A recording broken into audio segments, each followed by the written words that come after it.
m'appelle Maëlle Chassard, je suis cofondatrice et co-CEO de l'Uni. L'Uni souhaite mettre l'imaginaire au cœur du développement de l'enfant. On le fait grâce à une fabrique à histoire pour les 3 à 8 ans et du contenu à l'intérieur adapté en fonction de son âge. Et l'idée avec ma fabrique à histoire, c'est que l'enfant est actif pendant la création puisqu'il vient choisir les éléments de l'histoire audio qui va lui être racontée ensuite. Suzanne et Gaston découvrent les 5 sens. Viens découvrir les 5 sens avec nous. Tu préfères apprivoiser ton corps. Et donc là, on vient choisir les éléments de l'histoire. Donc là, sur le corps humain, c'est l'œil, l'oreille. On va choisir l'oreille. Cet après-midi, et donc du coup, l'histoire se lance. De l'école. Mais il y a tellement de bruit dans la rue. Une voiture klaxonne, une dame crie au téléphone, un chien aboie.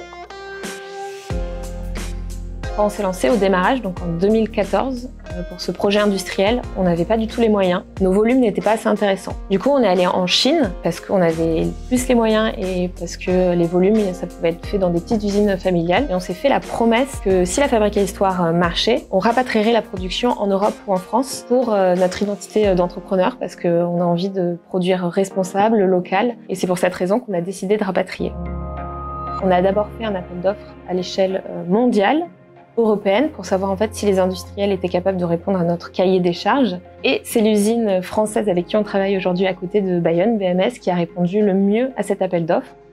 Il y a un savoir-faire quand même français qu'il faut remettre en avant, puisque les Français savent fabriquer des cartes électroniques. C'est juste que tout le monde est parti en Asie à un moment donné. Nous, ce qu'on a envie, c'est que ça soit un mouvement un peu global et que d'autres entrepreneurs, d'autres entreprises prennent ce virage exactement. En ce qui concerne la fabrique à histoire, lorsqu'on l'a rapatriée en France, on a fait aussi un travail de redesign à l'intérieur de la carte électronique, du nombre de composants, de vis, etc. Donc on a réduit tout ça, réduit aussi la masse plastique, ce qui nous a permis de faire un vrai travail d'éco-conception.